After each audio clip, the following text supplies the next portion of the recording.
How do you plan a 640k ride? Well, that's a really personal thing because you could take a week to do it, 10 days. But if you want to do it with some sort of target, then you have to sit down and break down the ride into its various components. Here's my approach to my 64th birthday present to me. 640 kilometers in 64 hours. This is how I'm going about it.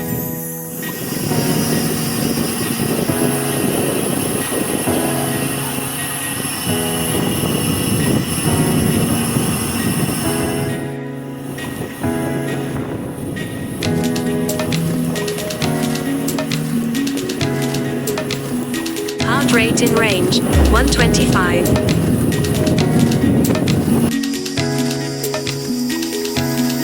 Push, push, push.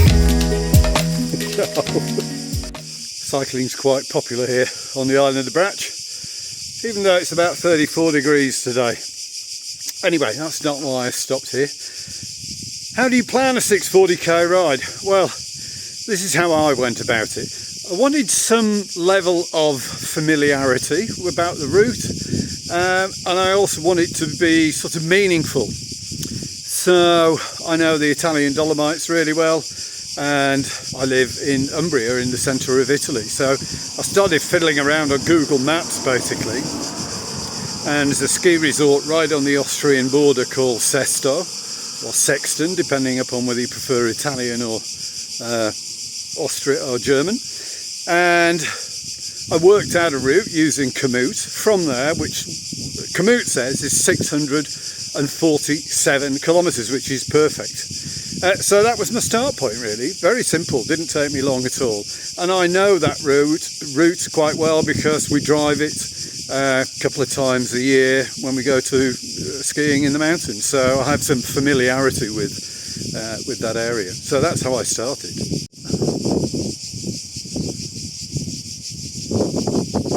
Mausoleum, well, mausolei, I don't know what the plural of mausoleum is. Oh, but anyway, there you go, right in the middle of the island of Brach, some wealthy bloke. So I know that guy on the mountain bike's probably 2 minutes ahead of me. Wonder if we can catch him up.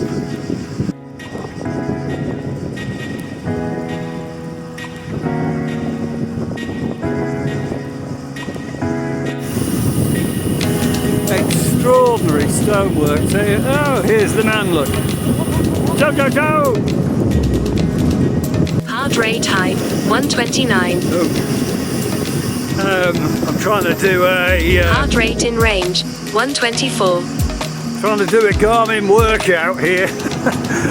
Keeps telling me my heart rate's too high. You try and keep it within range on these bloody hills. Heart rate high, 132. Heart rate low, 96. Heart rate in range, 107.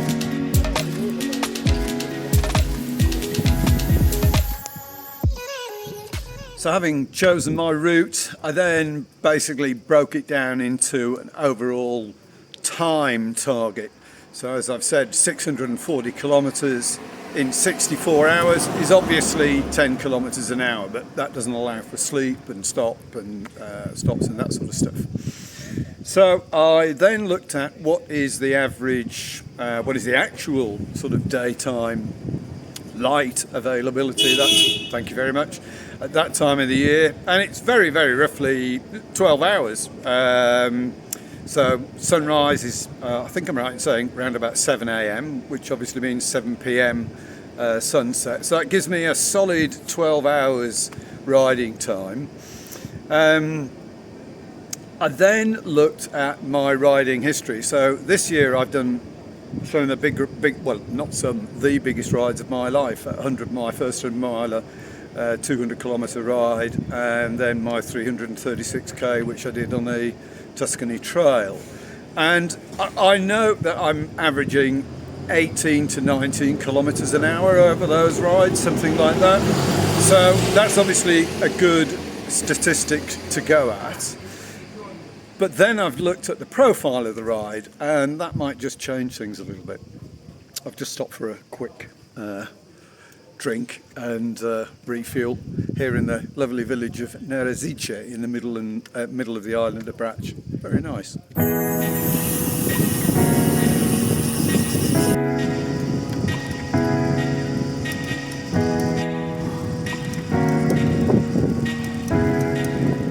This is the highest point on this ride. It's a round figure 50k loop, and in the distance there you can see the mainland of Croatia. That's split sort of over in that direction, and look at these clouds.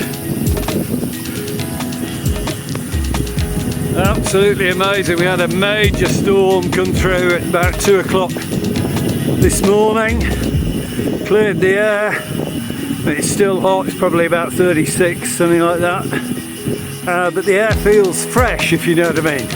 Hot but fresh, of course.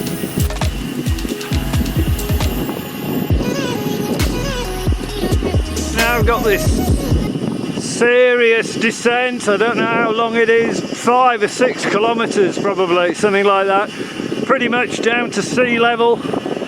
I'm not sure what height I'm at here, but probably 500-600 meters. I'll put a link to the Strava profile in the description below so you can look at it. Here we go. When you're doing a long, steep descent like this, particularly in sort of Mediterranean, hotter climbs, there are a few things to take into account. One is make sure your brakes are good for a start, obviously. You'll be on the brakes a lot. You do a bit of freewheeling here, you're up to 60, 70 kilometers an hour, no problem at all. Road surface, as I say, we had a storm last night. I mean, it's all dry now, but if you come down here with any sort of damp on the road, be super careful, because the road surface just gets soapy. It's fine now, it's nice and grippy, because it's so hot, but any sort of damp in the air, wow, I mean, it really does become super slippy.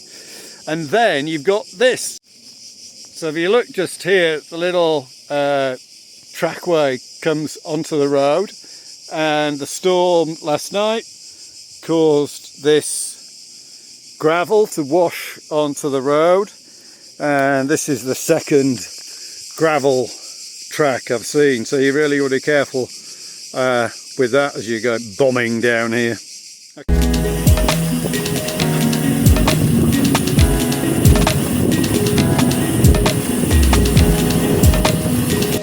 And then the other thing to take account of is the use of your brakes.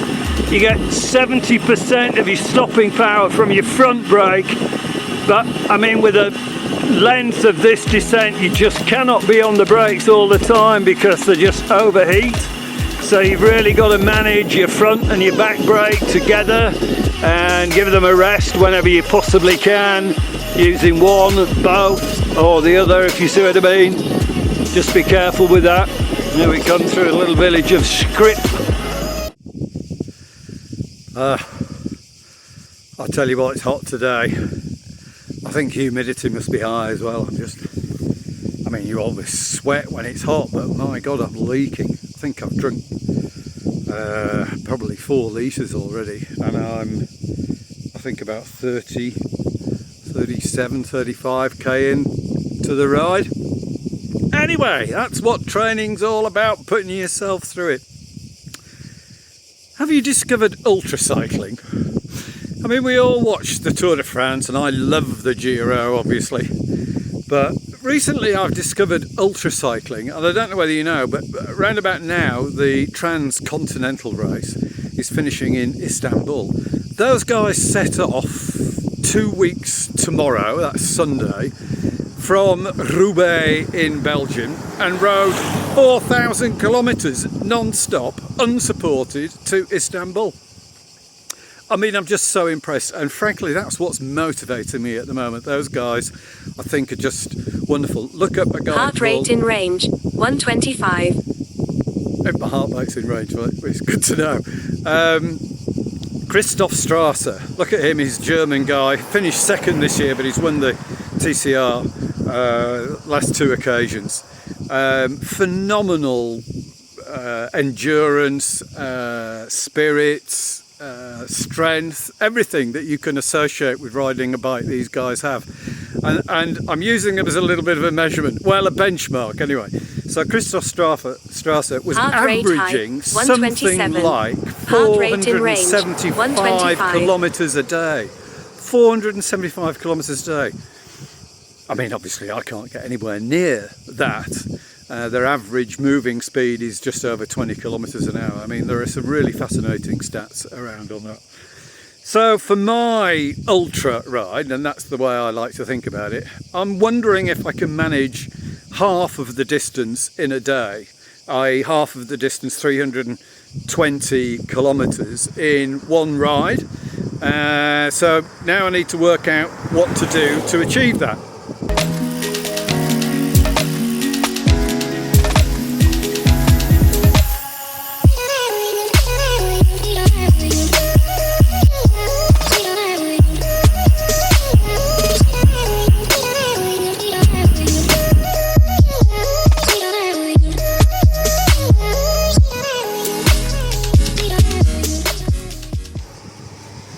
How about that for a view? This is Bobovice. If you've watched the videos before, you'll see this. I've cycled past this because I've got to get home this way, basically. So, breaking the ride down, 640k, very roughly the first 2/3 of the ride, maybe just over half, something like that, is pretty much downhill. There's a net height loss on this ride of 3,000 metres, would you believe? There's a height gain of 4,000, so that's where the sting in the tail. But over the first, well over half, it's a net downhill, so my average speed on that should be pretty high. So I haven't got down into the nitty-gritty detail yet, but my figuring is that if I can ride for 15 hours on the first day, I can probably get an average speed of over 20 kilometres an hour, basically. I don't think I can hit 400 kilometres in a day. I think that's probably too much. But basically, 15 hours is what I'm aiming to do, and at a reasonably fast time. Probably something like 20, 21 kilometres an hour if I've got things right.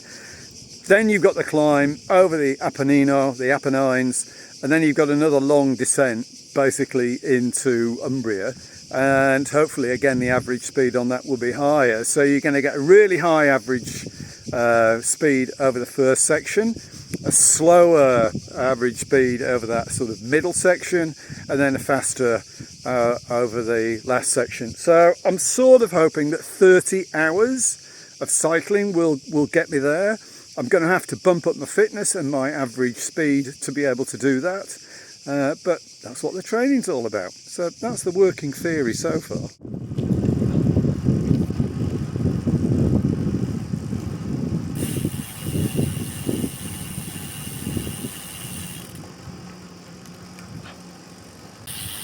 So that's my approach to planning a long ride. Basically, to start off with something that you're familiar with. You don't have to know the roads in detail, but the general area I think helps. Then set your targets. You know, what time are you going to do it in? What's realistic? Then break the ride down into its component parts. Usually, when you look at the topography of any ride, there are flat bits, climbs, etc. And you break it down to what suits you, basically. So that's it. 2 days, around about 30 hours is what I'm hoping for. But then, what I learned from doing the Tuscany Trail is don't beat yourself up if you can't stick to your plan. I think it's good to have a plan because then you've got an objective. But actually, one of the great secrets that you'll learn, or I've learnt from the endurance guys. Oh, hello. So yeah, well, one thing I've learnt from watching the ultra cyclists is, problem solving. I mean, basically, you've got to have a plan, but things rarely go to plan, and you have to solve the problems. So I have my outline plan, and I'm sure it will end up doing something different, but I know I've got something to aim for, and that's what I'm training for now. That's I haven't quite finished my ride, but I think I'm about 52k in, around about 1,000 meters in 36 degree of heat. That's been a really tough ride, but what a beautiful place to do it. I'm very, very lucky. Okay, thanks for tuning in. We'll be back soon with more videos very shortly. Ciao.